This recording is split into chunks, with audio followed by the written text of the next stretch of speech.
Hello and welcome to your channel Physics module once again.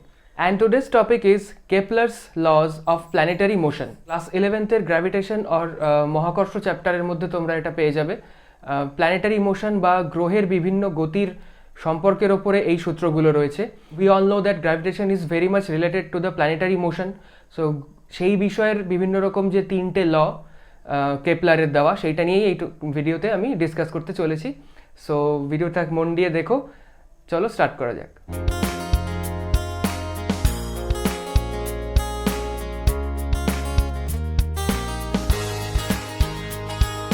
ভিডিওর শুরুতে আমি যেটা বলেছিলাম যে গ্র্যাভিটেশন বা মহাকর্ষর সাথে প্ল্যানেটারি মোশনের বা গ্রহের বিভিন্ন গতির একটা ক্লোজ রিলেশন রয়েছে। As because gravitation is universal, we all know that gravitation has its universality property. So গ্র্যাভিটেশনের এই সার্বভৌমত্বের জন্য সব জায়গায় একটা সমানভাবে গ্র্যাভিটেশন অ্যাক্ট করে। তো সেই জন্য সূর্যের এবং গ্রহের বিভিন্ন রকম গতির বিষয় সম্পর্কীয় আলোচনাও কিন্তু গ্র্যাভিটেশন বা মহাকর্ষ তত্ত্বের দ্বারা প্রুভ করা যায়।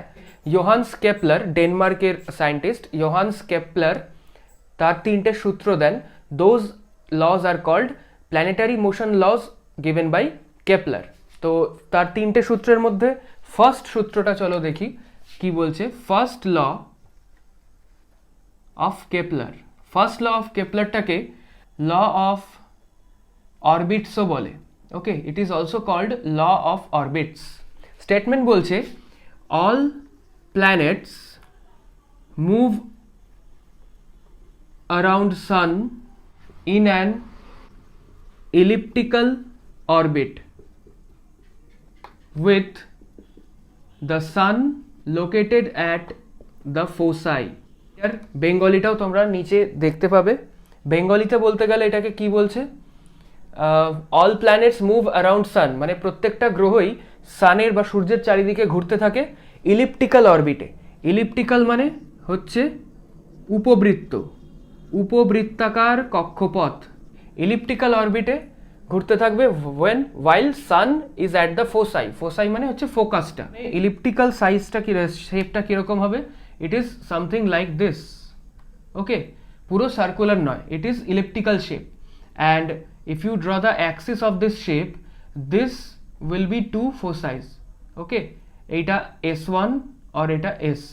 এইখানে সান থাকবে, এই অরবিটের মধ্যে দিয়ে প্ল্যানেটসগুলো সানকে সারাউন্ড করে ঘুরে চলেছে and sun is at the foci. এটা হলো first law of Kepler.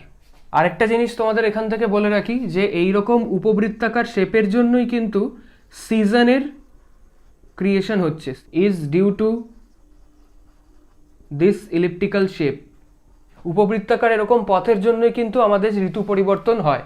Second law of Kepler, যেটাকে আমরা ল অফ ইকুয়াল এরিয়াও বলি। Okay, second law, law of equal area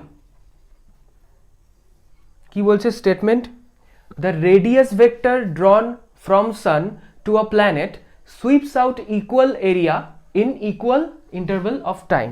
ঠিক আছে, সেটা স্টেটমেন্টটা কি লিখি।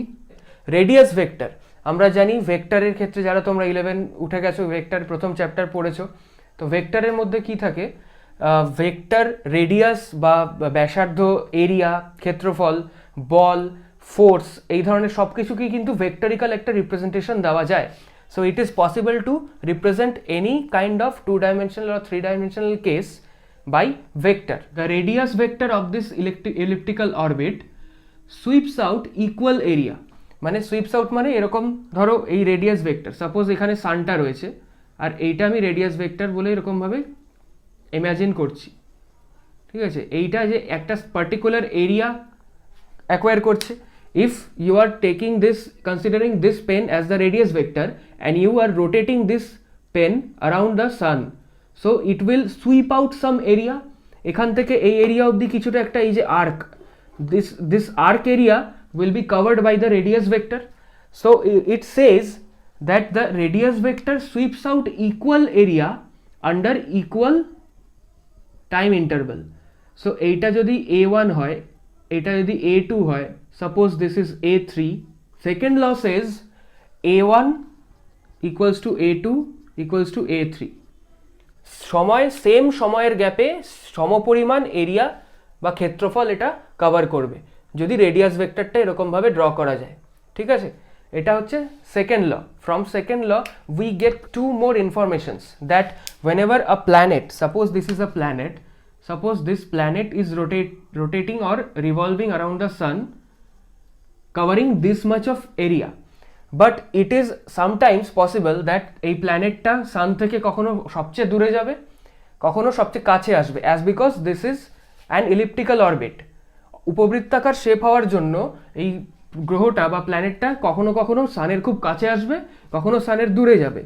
So when a planet is closest to the sun, that position is called perihelion, okay, and when farthest from the sun, সানের থেকে সবচেয়ে দূরে যখন থাকছে, এই কক্ষপথে সানের থেকে সবচেয়ে দূরে যখন থাকছে, তখন সেটাকে কি বলে? এপিহেলিয়ান। এই দুটো টার্ম মনে রাখবে, খুব ইম্পর্টেন্ট। সবচেয়ে কাছে থাকলে, সানের থেকে সবচেয়ে কাছে থাকলে পেরিহেলিয়ান, আর সবচেয়ে দূরে থাকলে aphelion. Now for the third law of Kepler কি বলছে?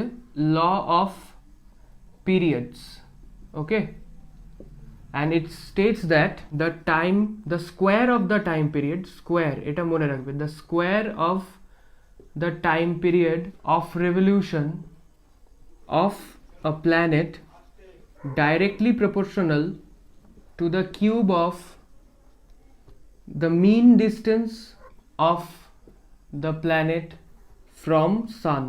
তাহলে এটা বাংলায় বুঝে নিই কি বলছে। The square of a time period বলছে টাইম পিরিয়ড, বা যেটাকে আমরা টি দিয়ে, ক্যাপিটাল টি দিয়ে এক্সপ্রেস করি, ওকে, টাইম পিরিয়ড বা আবর্তনকাল। এই ক্ষেত্রে গ্রহের যে আবর্তনকাল, টাইম পিরিয়ড অফ রিভলিউশন, সেই টাইম পিরিয়ডের কি স্কোয়ার কি বলছে?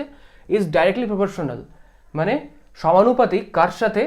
The cube of the mean distance from sun to planet. সূর্য আর গ্রহের যে মিন ডিস্টেন্স বা গড় দূরত্ব, সেটার কিউবের সাথে বা ত্রিঘাতের সাথে সেটা ডাইরেক্টলি প্রপোর্শনাল। তাহলে ম্যাথমেটিক্যালি এটা লিখলে কি হবে expression? T square is directly proportional to R cube, where R is mean distance বা গড় দূরত্ব, আর টি হচ্ছে টাইম পিরিয়ড। ওকে, এটা হচ্ছে কেপলারের থার্ড লয়ের ম্যাথমেটিক্যাল এক্সপ্রেশন। ওকে, তাহলে বুঝতে পারলে তোমরা কেপলারের তিনটে ল দিয়ে আমরা বিভিন্ন রকম গ্রহের গতি বা প্ল্যানেটারি মোশন সম্পর্কে ডিটেল জানতে পারি। আশা করি তিনটে ল তোমরা ভালোভাবে বুঝতে পেরেছো। মহাকর্ষ চ্যাপ্টার বা গ্র্যাভিটেশন চ্যাপ্টারের এটা খুব ইম্পর্ট্যান্ট একটা টপিক।